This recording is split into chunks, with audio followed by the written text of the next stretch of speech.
Bismillahirrahmanirrahim. Assalamualaikum warahmatullahi wabarakatuh. Selamat pagi teman-teman sekalian. Pertama-tama yang saya hormati Dr. Gusnam Haris SAG MAG selaku dosen pengampu mata kuliah Peradaban Islam, dan yang saya hormati juga teman-teman sekalian. Baik, kami dari kelompok 7 akan mempresentasikan hasil tugas kami dari mata kuliah Peradaban Islam yang kami berjudul Dinasti Hamdaniyah. Sebelumnya, izinkan saya untuk mengenalkan anggota kelompok 7. Diawali dari saya, nama saya Givi Regina Nindya Suraya, kemudian ada Sinta Solistiawati, Muhammad Arisandi Wibowo, dan Raihan Azizi.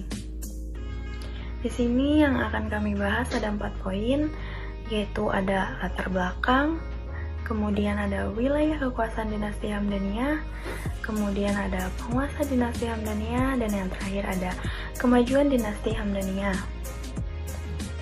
Dan poin pertama yang akan kami bahas ada latar belakang dari berdirinya dinasti Hamdaniyah. Dinasti Hamdaniyah didirikan oleh Hamdan bin Hamdun, seorang amir dari suku Taklib. Hamdan bin Hamdun memiliki 2 orang putra yang berkuasa pada masa pemerintahan dinasti Abbasiyah, yakni Al-Husain, yang merupakan panglima perang di kemiliteran Abbasiyah, dan Abu Al-Hijjah Abdullah, yang diangkat menjadi gubernur Mosul oleh Khalifah Al-Muqtafi pada 905 Masehi. Hamdan bin Hamdun pernah ditangkap oleh pemerintah Abbasiyah karena terindikasi melakukan tindakan pemberontakan. Diketahui, Hamdan beraliansi dengan kaum Khawarij yang terkenal sebagai kaum pembangkang dalam Islam untuk menentang kekuasaan dinasti Abbasiyah.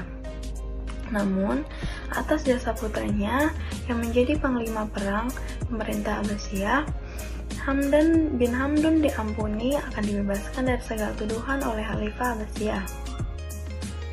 Wilayah kekuasaan dinasti Hamdaniyah. Wilayah kekuasaan di Mosul. Setelah wafatnya Abu Al-Hijjah Abdullah, kekuasaan pemerintahan Mosul beralih pada putranya, yaitu Husain bin Abu Hijjah, yang diberi gelar oleh Khalifah sebagai Nasir ad-Duailah. Putranya yang lain, yakni Ali bin Abu Hijjah, berhasil menguasai wilayah Halb dan Hims dari kekuasaan dinasti Isidiyah. Ali bin Abu Hijjah kemudian mendirikan pemerintah dinasti Hamdaniyah di Halb. Wilayah kekuasaan di Halb terkenal sebagai pelindung kesusastraan Arab dan ilmu pengetahuan. Pada masa itu pula muncul tokoh-tokoh cendekiawan besar seperti Abi Al-Fat dan Utsman ibnu Jinni yang menggeluti di bidang ilmu nahwu, Abu Thayyib Al-Mutanabbi, Abu Firas Husain ibnu Nasr ad-Duailah, Abu A'la al-Ma'ari, dan Syaif ad-Duailah sendiri yang mendalami ilmu sastra, serta lahir pula filosof besar yakni Al-Farabi. Penguasa dinasti Hamdaniyah. Setelah meninggalnya Abu Hijjah, tata kerajaan beralih pada putranya yang bernama Hasan bin Abu Hijjah yang diberi gelar sebagai Nasir ad-Daulah, dan Ali bin Abu Hijjah yang bergelar sebagai Syair ad-Daulah. Syair ad-Daulah inilah yang berhasil menguasai daerah Halb dan Hims dari kekuasaan dinasti Ikhsidiniyah, yang kemudian menjadi pendiri dinasti Hamdaniyah di Halb. Kemajuan dinasti Ahmadiyah. Dinasti Ahmadiyah menguasai 2 wilayah yang berbeda, yaitu Halb di Alepon dan Mosul di Sayarak. Wilayah kekuasaan di Halb terkenal dengan kesusastraan Arab dan ilmu pengetahuan. Kemajuan bidang sastra dinasti Ahmadiyah merupakan salah satu dinasti yang mampu menjadi benteng pertahanan terhadap serangan bangsa Romawi.